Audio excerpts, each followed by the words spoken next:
Today's episode of Socially Democratic is presented to you by Dunn Street. Dunn Street partners with businesses, organisations, unions and social democratic parties across the globe to develop community organising strategies and train leaders to build power from within their community. And Dunn Street in 2021 will continue to work with folks that want to share their stories, inspire others, take action, give hope and organise communities for change. To find out how you can partner with Dunn Street, head us up at dunstreet.com.au. Are you passionate about providing access to social justice? Maurice Blackburn, Australia's leading plaintiff law firm, is looking for a digital campaigns and communications manager to join its public affairs team. Learn from and work with a highly successful, collaborative and skilled team in engaging culture and a supportive environment. It's based in either Melbourne or in Brisbane, and to apply, go to mauriceblackburn.com.au/careers. Be part of change and fight for fair. Apply now.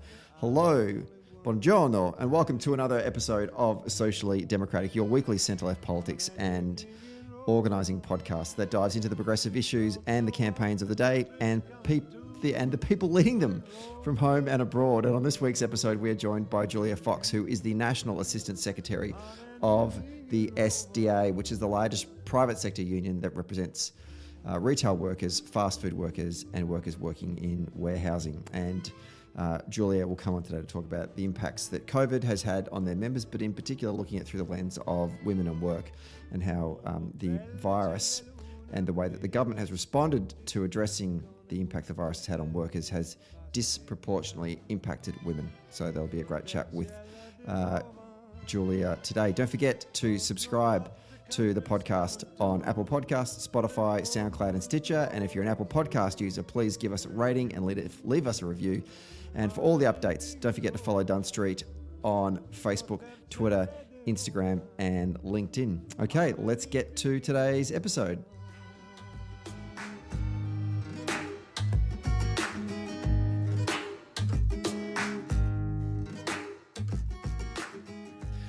We're taping this one on a Monday afternoon in sunny Melbourne.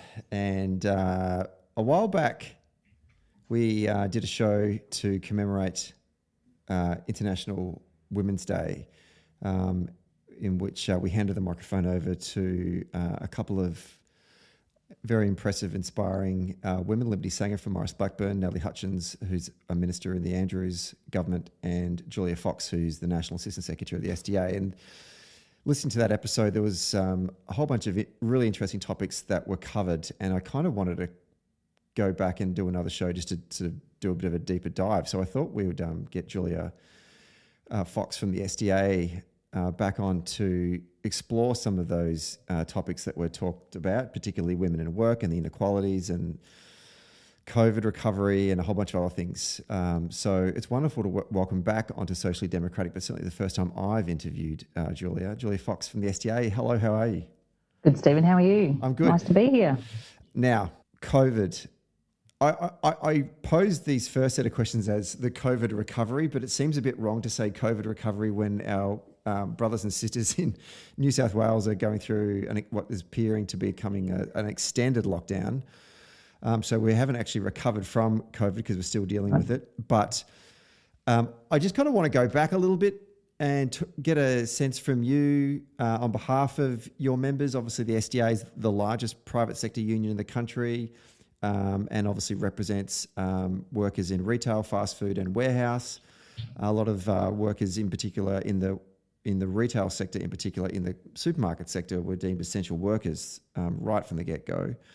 But I got the impression from the public they probably didn't get the respect that an essential worker probably should get, particularly when you're demanding that you want your 9th packet of toilet paper to fit into your shopping trolley. And what was the experiences that your members faced, particularly in the early days of the pandemic? Well, it was pretty amazing at the time.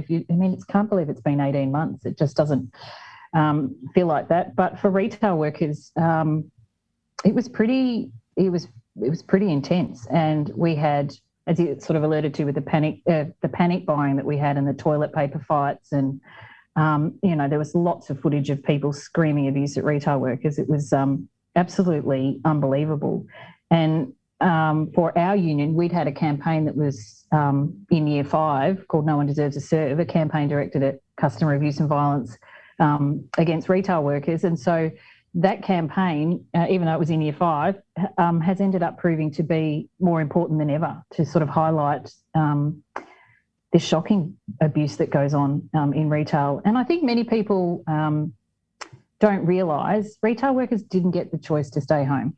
They can't work from home. It's a job you have to be there and you have to turn up every day. And particularly at the start of COVID, and I feel for the people in New South Wales at the moment, it's really scary if you think that the virus is out there. So for our union, the first thing we did was create 10-point safety plans that we pushed out to retail. And our first one was around supermarkets because that was where the real intensity was for people, you know, panic buying for the end of the world type scenarios. And that was a 10-point safety plan that we put in to make sure Perspex screens were up to protect workers from, you know, the airborne virus. And also that's actually had a good impact, positive impact on reducing some of the customer abuse and violence. We're really keen to make sure we had proper hand sanitizer. One of the companies in particular, we had to fight pretty hard to get them to ensure that the hand sanitizer they had in place was 70% alcohol. So there was a lot going on in that early space to try and protect retail workers and put in place measures that would help them work through this pandemic. So that was kind of the first thing. Now we've been in it for a while, every retail worker will report to you that the levels of abuse and violence have gone up.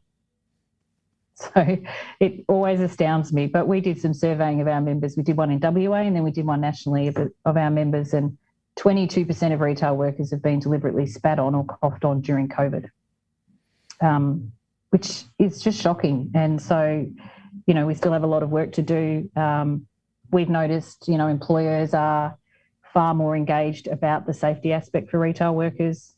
You know, when governments have asked for us to do things like, you know, retail workers to do be in charge of the checking in and all that sort of thing, employers have been much more, I think, open to saying, no, we can't be putting retail workers at the front line of more customer abuse and violence. So it has had an impact, but we've done special TV ads, special radio ads, newspaper ads, just trying to educate the public about how their behaviour impacts on our frontline essential retail workers.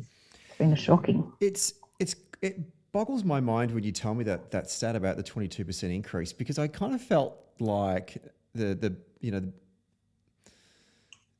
during the early days of the pandemic, particularly the experience I felt in Melbourne, was that people appeared to be a lot more kinder to each other and a lot more respectful to each other in our sort of day-to-day going about. You know, remember in the early days it was, you know, social distancing, keep your distance, you know, wear masks, and people were kind of like, no, after you, no, after you.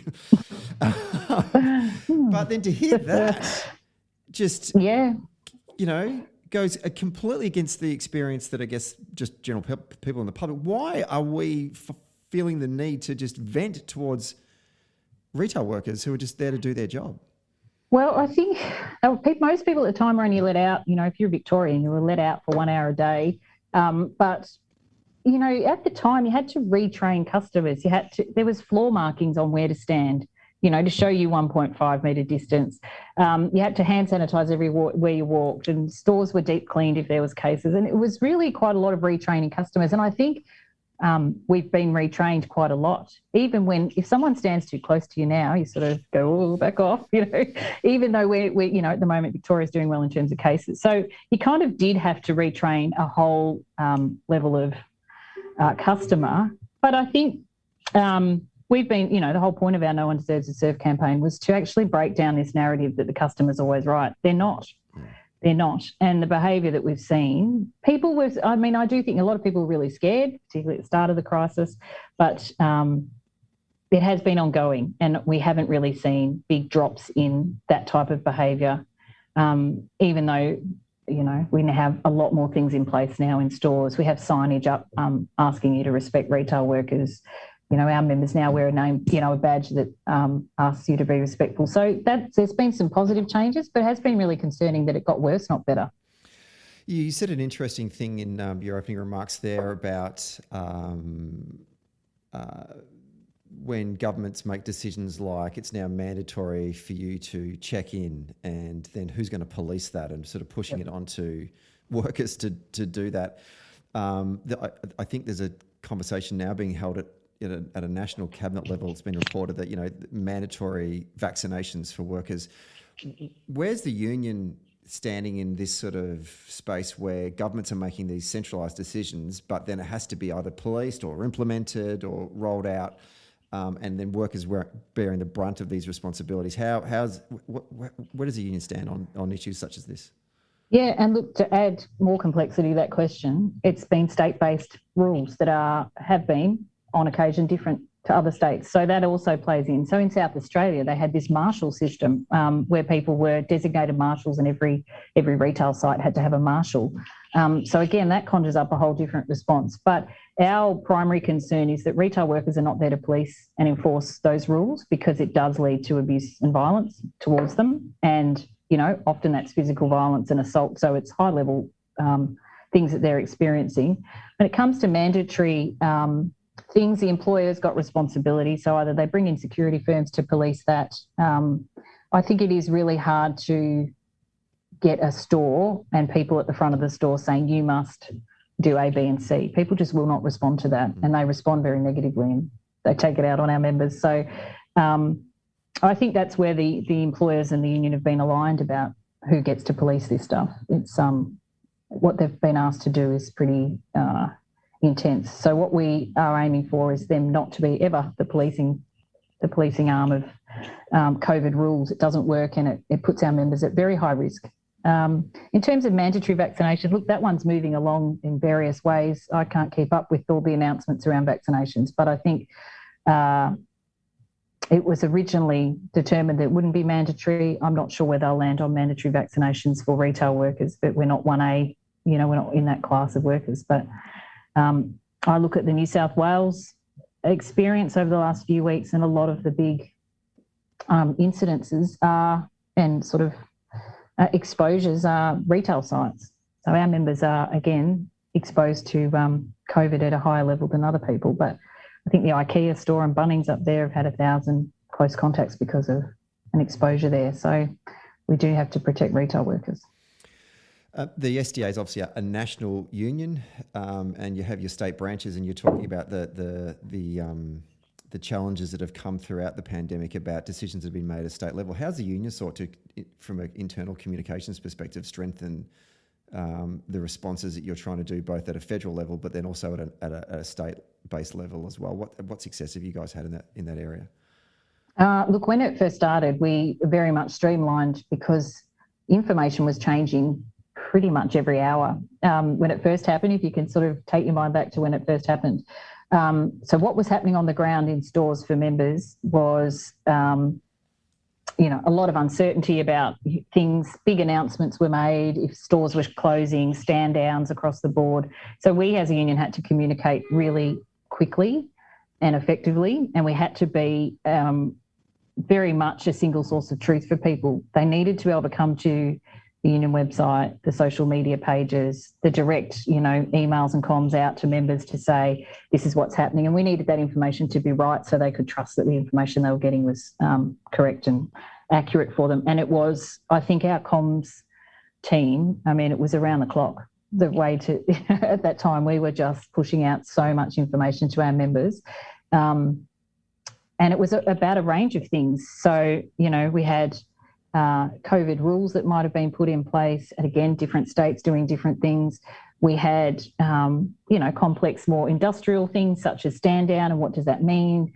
Companies were doing it differently to other companies. Some were going to pay during stand down, some weren't. So we had very clear lines of communication directly with sort of the nationals of a company and us, and just feeding it down to our branches. And then when branches need to be specific about their own state, it was still very much controlled as to how we got the communications out to members. But I think our comms team have done a great job.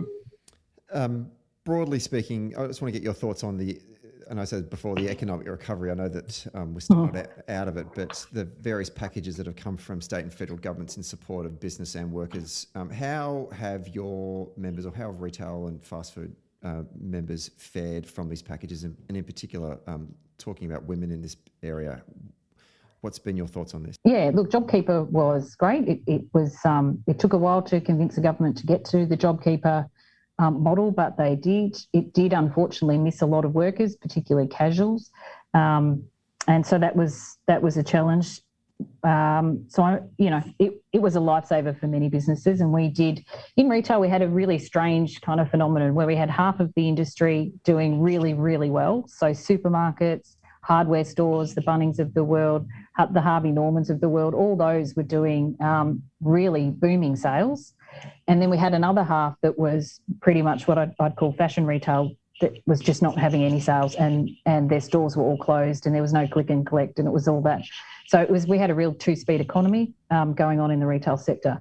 I think some of the policy initiatives, JobKeeper was obviously fundamental, but I sort of turn my mind to the gendered impact of COVID. And when I look at the response the government made and continues to make on gender, I'm sort of pretty disturbed, really, because what we've seen through COVID is that women are, one, more likely to be in casual and insecure work. They're overrepresented in industries with high casualisation, such as retail, hospitality, aged care, etc. They lost more jobs and they lost more hours of work than men during COVID. They were more likely to be on 0 hours contracts compared to men, more likely to work in low-paid jobs, more likely to be ineligible for JobKeeper. So that was interesting too, but it did actually have a feminised impact. And they were more likely to completely wipe out their superannuation balance with the early release of super. The early release of super scheme was the very first policy initiative that came out of the federal government in response to COVID. And it's wiped out for many, many women their complete retirement balance. So JobKeeper came after the early release of super. So the first thing our federal government thought to do was to get women to raid their own savings accounts for their future, even though women are more likely to retire into poverty than men. So it's quite stark. The other part, I think, apart from sort of some of those work things, we also saw, huge surges in levels of family and domestic violence. We also saw more violence at work, and we've just spoken about the impact COVID's had on retail workers and the abuse they've received at work. Record levels of sexual harassment, record levels. And then we had the Fair Work Commission delay the annual wage review decision for retail workers last year and push their wages back, their increase back for 7 months. So again, it's feminised industry retail. That award is a huge award, the General Retail Industry Award. A lot of women, that is the way that their rates are determined. So again, feminised industries have their wages delayed. The male-dominated industries don't have their wages delayed. So it just, to me, the gendered impact of COVID, there's been a lot written about it, which is great, because I don't know that it previously was talked about enough, but gosh, it's a problem, what we've got. The other thing, so early release of super, one of them. The next big policy initiative after JobKeeper was tax cuts. Tax cuts overwhelmingly favour men. So 6 out of every $10 in tax cuts goes to men. The next year's tax cut, 7 out of $10 will go to men, and men are usually more high income earners anyway, and they're the ones benefiting from tax cuts. The other issue, I think, is industrial relations reform. So that was a big agenda, obviously, when Christian Porter was the Attorney General. And that IR reform package really did target the feminised sectors again. So they sought to make changes to the award for retail, for fast food, and they only picked 5 awards, but most of them were feminised awards. So, that's kind of where they seem to line up. And then their responses in terms of investment or infrastructure investment was all male types of infrastructure, not social infrastructure, but physical infrastructure.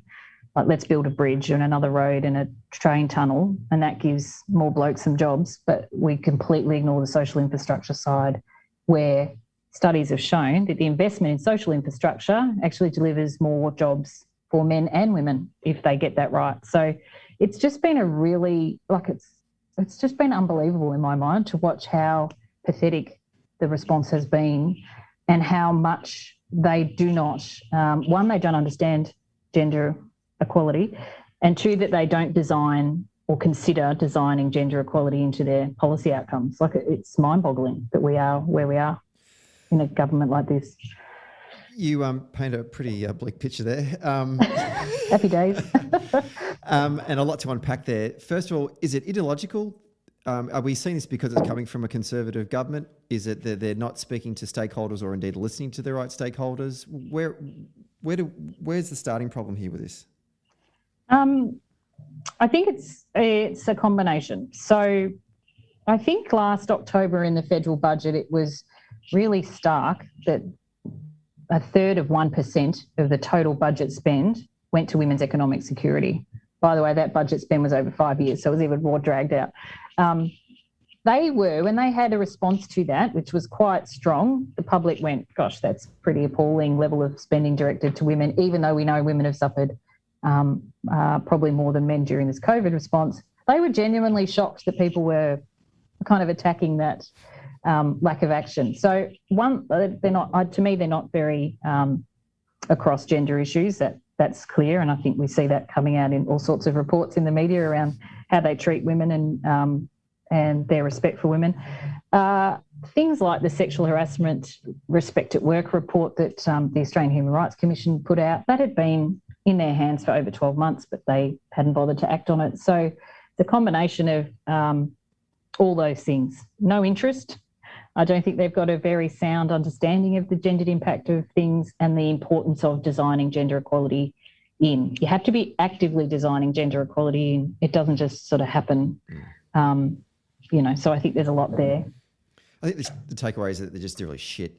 I was trying to be diplomatic, but yes, they are. I've been stumped by how bad it is. I'm really shocked that's all they could come up with, and they just bury their heads when you talk about women. And again, we have dropped again. We went from the World Gender Equality Index. I think we went from, in 2006, we were 12th in the world for out of 153 countries, 12th for women's workforce participation or economic security, which is kind of workforce participation, employment, and a whole range of factors. We're now 49th.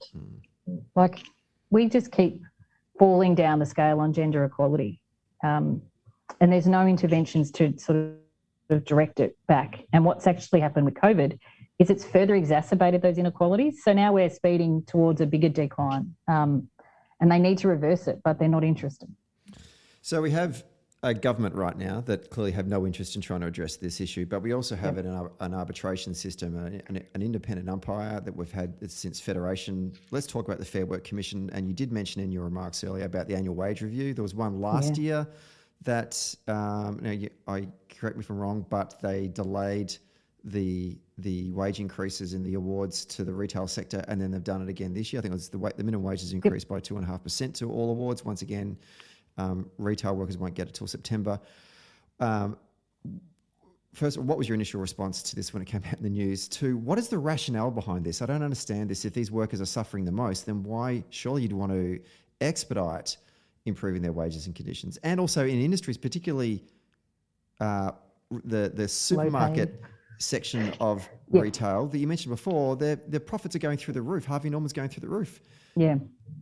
It's been booming for many in the retail sector. Not everyone. Like, there are sectors, there are sort of subsectors doing it a lot tougher. But it was pretty shocking. It was the first time a decision of the Fair Work Commission wasn't a single uniform decision that issued a date. It actually broke it up into a number of dates. So the main increase was July for retail workers. It was February the following year.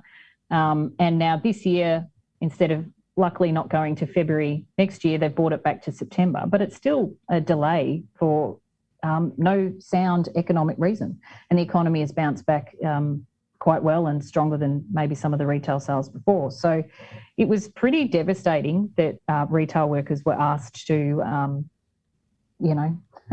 again, fund the recovery for people. We worked pretty hard on putting the claim on employers to say that's not fair, you need to pay it earlier. And we got really good success. So I think over 70% of our membership had those wages paid earlier because of our advocacy and agitation with companies to say, no, we've done really well, bring it forward. And again, we're doing that again with this round. We're saying, no, pay from 1 July. You've done well, pay from 1 July. And that's getting traction with some other major employers as well. So that's good. But I just don't agree with decisions that split up by industry sectors. I don't think that's a good way forward. Again, lowest paid workers. Like, we are not talking about the CEOs of this country. We're talking about the lowest paid workers, and you keep delaying their wage increases. Anyway. I don't want to. I was going to say I don't want to project my views about the Fair Work Commission, but I will. I think it stems back from when I was just a grumpy little union organizer. I rarely had to go into the commission and do commission work. I was mostly out in the field, but the couple of times I did have to go, I hated it. I just hated it. I hated the fact that you had to bow to them. I know they bowed to you as well, but I just was like, dude, you're a public servant. Why am I bowing to you? This is pathetic. Like, this is not.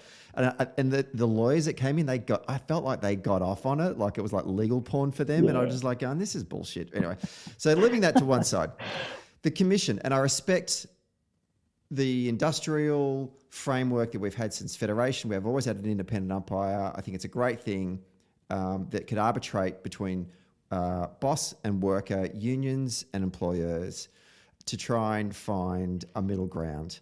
But it just feels to me, and I've been out of the union movement for a number of years now, but sort of with Dunn Street and working with a whole bunch of different unions now, dipping my toe back in the water and just seeing what's going on now, I feel like that there is an imbalance, particularly when we're hearing from, the Labor politicians and unions and various sort of social sector representatives and advocates about wages. They're saying wages are stagnating. They are too low. We need to be lifting wages. And the one independent body that can do that adjusts our centralised wage system through the awards is the Fair Work Commission. And every opportunity they seem to be handing down annual wage reviews that are not enough. That's right. I think, look, the IR laws, they don't work for women in particular, which I find it's pretty outrageous in my mind that the Fair Work Act doesn't have a gender equality as an objective of the Act. So social inclusion is an objective, but you can be included and still be unequal. So we need gender equality to be at the centre of the Act. That does drive the lack of, I think, considered input on gender equality. So when we saw in our industry, we had the Sunday penalty rate cuts a couple of years ago. And again, trying to argue that there was a gendered impact to those cuts, which there is, you just don't have the ability through the construct of the Fair Work Commission as it stands at the moment, because they're not required to consider gender, which is outrageous when you're talking about the lowest paid workers, who are predominantly women, and women are predominantly casual, and we have historical undervaluation of women's work. So all the caring professions and professions like retail are all low paid compared to the high earning construction or trades rates. So we have to be able to go back and address why an aged care worker or why a childcare worker or why a retail worker gets so much less than a labourer on a building site. Like, we have to be able to go back and understand the historical way in which that rate was set. And there is definitely gender bias in the way those rates were set. So, but our Act doesn't allow us to do that. So, we've seen big equal pay cases that have failed because we just can't get through with these types of laws. So it's also become very legalistic. So now it's lawyers at 10 paces. It's no longer merit-based. So it's all legal arguments about, where the old conciliation and arbitration model was the merit of the argument, and you'd sit down and nut it out and get to an answer. You can't now, and that's just the way the Act worked. It's just become so legalistic, and it doesn't work particularly well for workers, and it definitely doesn't work for women. So, explain that for me, unpack that for me. What's happening right now? I don't completely understand the difference between how it used to work under the old arbitration system and now.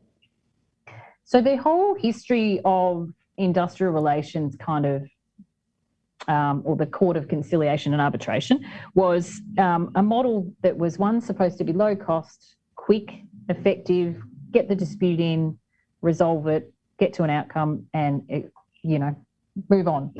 And so it was, what's called a merit-based approach, not a legalistic the law says this, therefore we must all follow it. So what is the best dispute resolution outcome we can achieve for this workplace with the employer and the worker together working it out, and the union? And that's changed. It's become such a convoluted system. And, you know, our awards don't even have arbitration anymore. So we can't bowl up with someone working under the General Retail Industry Award with a dispute, file it in the Fair Work Commission, and all we can do is get conciliation. So we can't even get an arbitrated outcome. So this model of the independent umpire, the umpire is sitting on the boundary line. They can't do anything because arbitration's not available to them to do. They can't arbitrate a dispute. We need to go back to the days of just, you have a dispute, you need to get it resolved, pile your application in, within a week you're in there talking to someone, a conciliator, an arbitrator, and you get an outcome, because people need outcomes. There's no other system of law where you can run a case up and still not get an outcome, and that's where we are with IR laws. So that needs to change. We definitely need to bring back arbitration completely. Was this a product of when the Fair Work Act replaced the old Workplace Relations Act? So the Howard model was replaced by the Rudd-Gillard model. I don't know who's responsible. Yes, but it was also the Workplace Relations Act changes. Also, we're using a long-winded, I don't want to get too much on constitutional law, but the corporation's power instead of the conciliation and arbitration power. So there is a long history, but it's just morphed into a scenario where a worker at a work site has an issue. It might be something like their leave or flexible work arrangements, or they want to extend their parental leave, and they just cannot get a resolution of that dispute unless the employer says, yeah, I'll resolve that with you. I mean, that's not going to work. And we have to respect and understand the inherent power imbalance that exists between a worker and Woolworths or, Bunnings. It's, you just can't fight that on your own. So it's just not balanced. The Fair Work Act is not balanced enough in favour of workers. They can't sort of get resolution. I just wanted to blame all of the commissioners that set on their, cushy salaries and, just lack of accountability and bring democracy into it. But maybe you're right. Maybe it's just a whole bunch of lawyers that are just taking their payday and. Yeah, well, I mean, it is unfortunate. I suppose some of those previous conventions around who gets appointed to the Fair Work Commission or previously the Industrial Relations Commission were usually done on, 50% that side and 50% that side. And that hasn't happened now. We've had, I think, 22 or 18 straight appointments from the Liberal Party, the most recent one being Sophie Mirabella. So it is a very stacked organisation, and I think that's unfortunate as well. It needs to be balanced, and you need proper access to justice, and we do not have access to justice, I don't think, in that act. If the legal theory of change is failing you, then I think that then as an organiser, and we can both put our organisers' hats on there, then organising has to come into a role in order to create change. It's not easy for unions to organise these days. It's getting harder and harder, right of entry, all that kind of stuff. Talk to us about the union in terms of finding out what your membership want, what's driving the needs and concerns of members, and then reflecting that into how you go and bargain at an enterprise level with big companies like Coles and Woolies and Bunnings and the like. What are you discovering about your membership? I think in the last few years particularly, we've always done research into our members in terms of surveys and trying to gather information about the things that are important to them. But we've recently done, so we did that with No One Deserves a Serve. We knew on the ground, our organisers were reporting to us that our members were, really overwhelmed by the levels of violence they were experiencing. So that sort of sent us on a path to do a big survey. We got lots of responses. That data then set us up on a path to work out how to best approach a campaign, and we started a campaign, all those things. And we've done that again. We do it regularly, but we've done it again now with another survey we've just done on work and care. And it's looking at the way work interacts with people's care obligations and arrangements that they have, because there has been some announcements around childcare policy. The Liberals and the ALP have both put up childcare policies, and we were trying to understand how that would impact our members who work often in non-standard hours. So childcare is kind of a function of 7 a.m. to 6 p.m. Monday to Friday. So how does those announcements impact our members, and will it be positive and be a good outcome for them? So we've just done a big survey. It's sort of 6,500 people have responded, and that gives you a whole set of really good member stories. They tell you how it is for them and their experiences and the impact that things have on them. And we then use that information to go back to the companies individually. We always capture the data via a company, so we can work out that, McDonald's is doing this and Coles is doing that. And we'd approach then the company and say, these are the issues that are affecting your workers. We've done that with sexual harassment as well. With the Human Rights Commission, we partnered with them last 2019 to just do a deeper dive into the experiences of workers in retail and fast food around sexual harassment. And again, the results were just shocking. But it gives you a data set to say, well, this is retail and this is where your company performs against that company. And that helps move the dial on what's needed to shift, because you can't run a case in the commission to get a sexual harassment policy in place it doesn't work like that anymore. So you kind of have to really push. And what I've noticed is you really do need a robust set of data and, a proper survey done by, survey specialists, which I'm not one of, but people who know what they're doing and can work through the answers and make sure it's robust and it's can be, it's appropriate. It's got all the, what do you call it? The things that they need when you're doing a survey. Anyway, so it's that you do need to have all that information. And then the most important part is making sure that you capture free-form answers from members about what actually goes on. And once you read those stories, it can be really hard reading, but one that motivates, I think, us as a union, it motivates our people out on the ground to sort of say, this is what's going on for people. How do we change it? What do we do to improve it? So the Work and Care Survey will be launching shortly. And, that's quite confronting what's in there about people's working lives and their ability to care for their family, for their, those with a disability, children, adults, their parents, all that sort of stuff. And I think what it really shows is the lack of choices that our members have when it comes to their work and rostering arrangements. So again, it feeds into the IR laws, but if IR laws were considered from a gender perspective, you may have different outcomes when it comes to things like rostering, for example, and what your protections are. So anyway, there's a lot of work to be done. What are some of the survey you did in 2019 around sexual harassment, or indeed this Work for Care survey you've done? What are some of the experiences that your members are experiencing on the shop floor? It's pretty bad. So I think two in five of our members will be sexually harassed at work. So that's pretty amazing.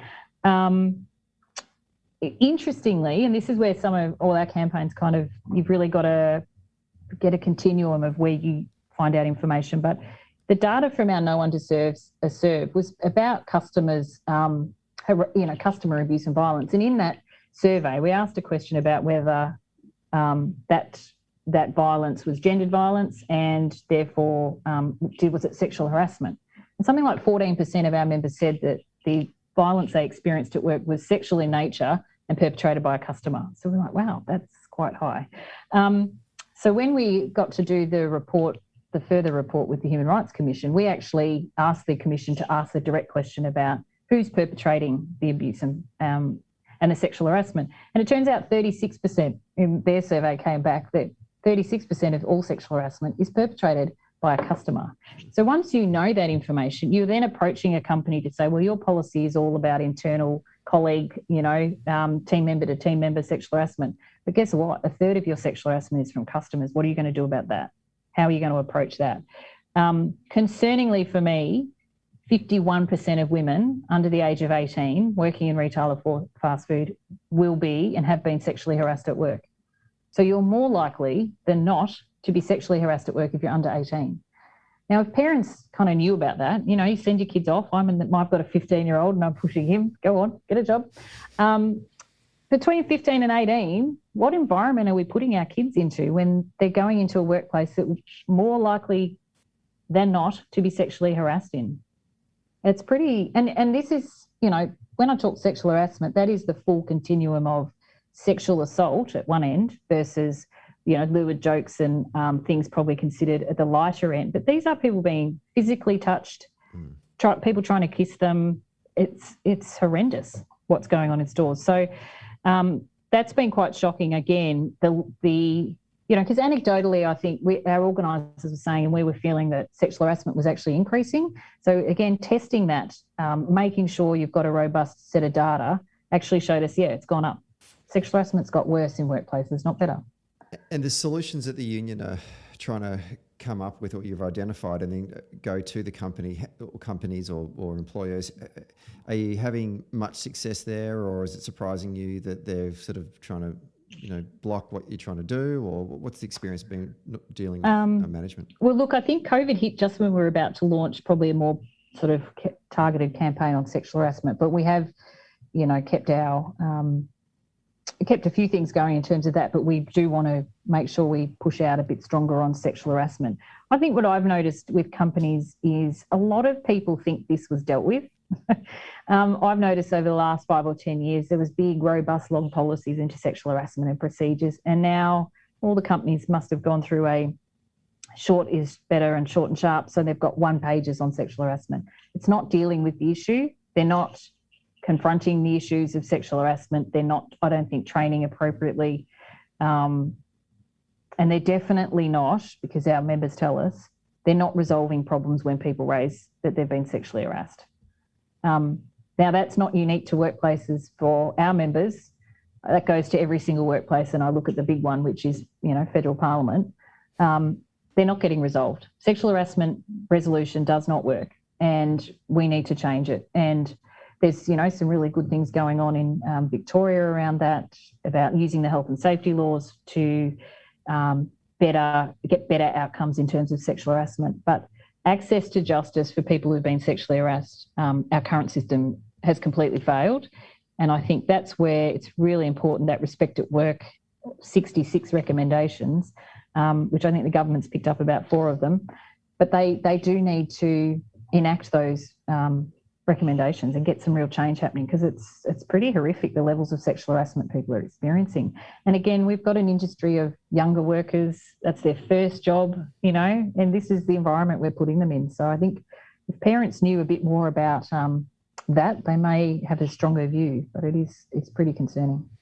You mentioned superannuation earlier, and that was one of the very first initiatives that the federal government came to in terms of dealing with the economic impact that COVID had on workers. Superannuation in general I feel like it's become a bit of an ideological shit fight between the left and the right. Yep. And obviously we've seen this increase to the superannuation guarantee up from 9.5 to 10% from the 1st of July, which is, that's great. But clearly there's a hell of a lot already. Yeah, I know. To not have it go further. A hell of a lot more work to do. But it's interesting. You and I have had these conversations off air about the inequities of superannuation for women. Just talk us through a bit about that, because I don't think a lot of people really understand the details of superannuation, how it does impact you, partly because it's something that is that's a problem into the future. Far into the future. Yep. And I think it comes back to the way that we work and the way that we care for others, and care is predominantly still something that women do more of than men. And the superannuation system and structure is kind of designed around a full-time male breadwinner model. And that's great, except our workforce participation has changed a lot in the last 30 years, and the super system needs to catch up to making sure women are able to retire with the same sort of savings that men do. And the reason that they don't is because care is not valued or counted as something that should give you a dollar sum at the end of your retirement. So, for example, superannuation isn't paid on parental leave. It's not paid on the government-funded parental leave. It's not paid on employer parental leave, and it's not paid on unpaid parental leave. So there's big gaps in a woman's career if she is having children at a certain age, then she will have a gap where she's home caring for a new baby or a toddler or whatever. So she won't be getting superannuation. So every dollar you don't earn really does put you behind, because the power of compounding interest makes a really big impact. So we have to fix that. We need super on every dollar. We need super on every dollar for every worker. So the government did announce, thankfully, it's been something we've been pushing for years, removing the 450 cap, and people say, what's that? But you do not get superannuation unless you earn more than $450 a week. Now, in some sectors, some employers deliberately roster you so you don't get above the 450 cap. And it's quite common in aged care to work multiple jobs. So you might work 40 hours a week, but because you're in 5 different centres doing your hours in 5 different workplaces, you never get super on any of that because you're always under the 450 cap. So it really does impact women considerably. I think the other irony of this debate is that whether you get to 12% and, there's an argument for 15%, but our politicians are on 15.4% superannuation, and they're complaining that 9.5 is enough and they're saying 10 is enough. It's just outrageous. They will retire with huge pensions, pension plans that are very generous, yet they're begrudging low-paid workers the opportunity. And retiring on the pension, you never get the pension is low. People already know about the problems with the pension. You don't ever have a lump sum payment. You can't go and buy a caravan and travel when you retire. So you might have done your whole working life. And again, low-paid workers, they don't have the opportunity to save thousands and thousands of dollars. Like, that's just not their working reality. So to retire with a bit of a nest egg actually gives you opportunities to, maybe go away and travel, or get the caravan, or buy a car, or pay off some debts that you might have. So this notion that they'll be fine on the pension, it's not okay, and that's not what super was designed for. But it definitely needs a tweak to make sure it works for women, because the way workforce participation has changed isn't reflected in the super outcomes. So we just need to sort of close those gaps. And again, that's all information that's been around for a long time. So we just need a government to act on it. I wonder if that two things. One, the name superannuation. I know when I was a young union organiser and I would do like an EBA rollout, and I'd go through all the different changes to the enterprise agreement. And when I got to the superannuation bit, particularly when you're talking to, in the retail industry or fast food, young workers, and as soon as I got to that part, I get the glazed eyes from everyone going, mate, boring. Don't even know what you're talking about. Yeah. But even maybe, 30, 40-year-olds, maybe not 40-year-olds, but 30-year-olds still probably aren't thinking about superannuation. And a lot of the issues that you've just raised there, if you were to explain that to workers, the level of urgency would rise within people's minds. We talk about it in the United States, they call it pension funds, workers' pension funds. Superannuation sounds, first of all, it's got the word super in it, so it sounds like it's amazing. But I just don't know whether or not workers have started to grapple with the idea of, this is your money. Like, this is actually your money for when you retire. And the Conservative governments over the last 20 years have slowly been decreasing the pensions. I know that because Mum's in my ear about it all the time. Yep, that's true. And at the same time, attacking superannuation. It hasn't, like when it first came in under the Keating government, it was an amazing piece of public policy, right? Yep. But it hasn't really changed that much since 1995 or whenever it was first introduced. It's kind of been put in a box. On the shelf. Yeah. And it really, to your point before, it really requires some significant overhaul in some of the major areas where it is inequitable, particularly towards women and younger workers. But at the same time, there's a lack of urgency from the wider public, I think, about this issue. And somehow we need to the union movement needs to, and everyone else as well, not just putting it on the unions, but we have to grapple with that and start to build that urgency, because while that's happening, that Josh Frydenberg and the Tories right now are having banks in their ears, having a go at him about industry funds, because they've got the best returns. And these are these industry funds that are being framed as being, union cash. Like the language that Frydenberg uses is unbelievable. these industry funds are, half employer, half worker that are running these funds. It's not like it's some sort of, union cabal and they're all off in Cuba smoking cigars and, lining their pockets with it, right? This is... That's right. Well, that's right. And the other thing is it is your money to retire with, but it shouldn't be your money to use as a bank account. So that's where the libs have gone to, just access your super and you fund your own way through this COVID crisis, which it's not a bank account, right? It shouldn't be used for that. It is hard to persuade a 15-year-old that they really should be thinking about their life in 50 years' time. That is hard. But if the best way to do that is to give them super on every dollar they earn, which they don't because there's a cap of 18 as well, so young people get screwed over again. But if you give them super on every dollar, that's going to be a pretty healthy balance if you're just ticking away money in the background. So it's great, right? It should be really positive and seen as something excellent. But I think the government's done, a lot of damage. It's become this massive fight. I don't think super's ever been talked about this much as it has recently. And really, they hate it because the unions delivered it for everyone and they don't like it. But it's so important for people on low incomes and middle incomes to be able to retire with a bit of dignity. But they don't seem to want that. And then the narrative that you can just stay on the pension, as you said, the pension's going down and they're trying to get super gone and make it for wealthy people.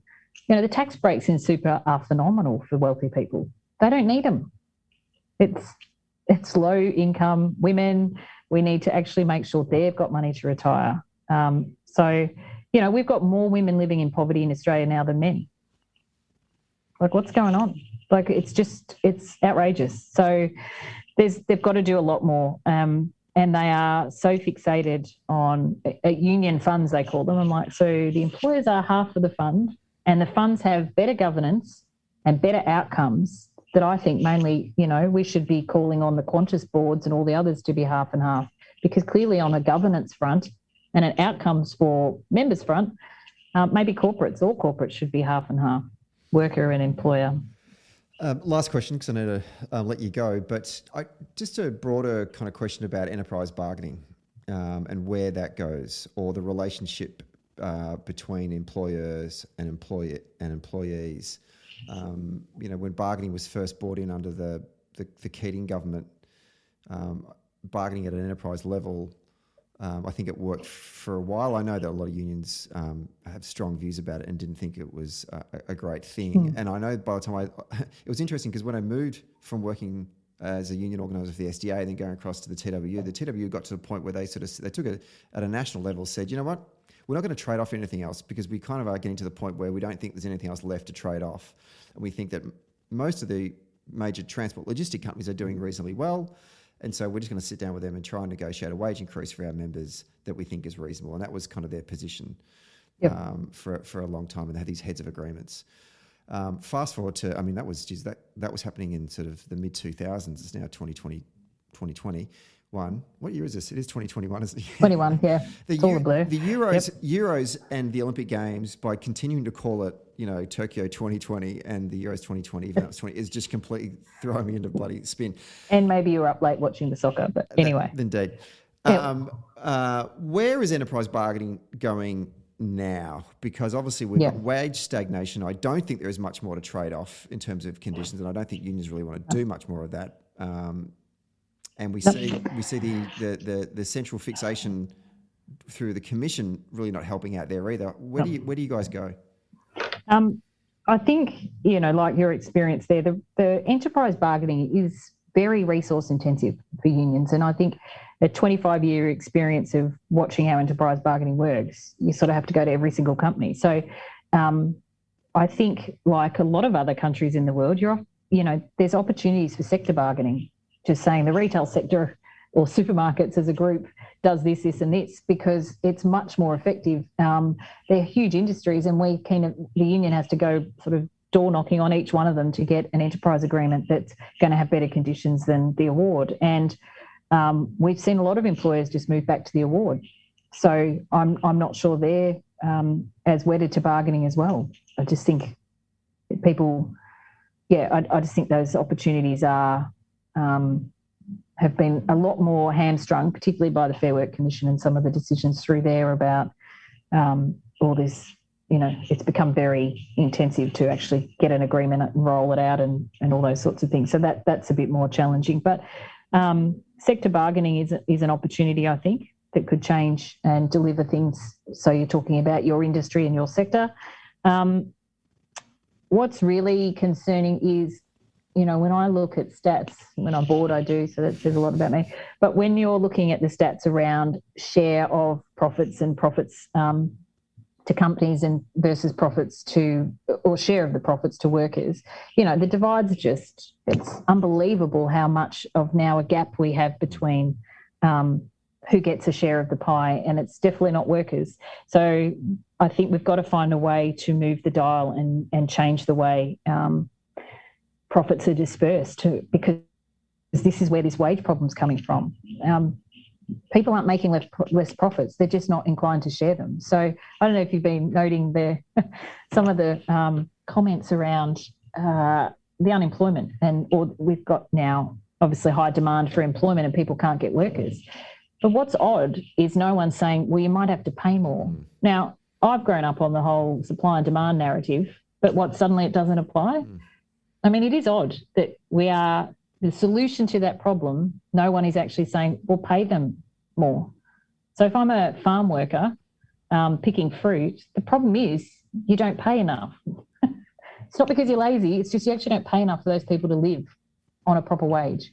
So, we need to get back to a proper living wage and all those things, because that's where the problem is. And that might sort of change. But the dial's just gone so far down to so many people on the baseline. The awards were supposed to be the safety net, not the minimum. The maximum, which is what they've become. So, yeah. I wanted to end on a positive note, then you threw that last sentence in there. What are you doing to me, Julia? Sorry. It's not exactly happy days. There's a lot going on. No, that's true. Yeah. Julia Fox, almost called you Julia Hagney there. Julia Fox, thank you very much for coming on Social Democrat for the second time, and also thanks for coming on for the show with my good self. Wonderful to see you again. Good luck with the next 12 months, doing great work with the SDA and representing fast food, retail and warehouse workers. And we hope to have you back on the show in the future. Thank you, Stephen. Enjoy.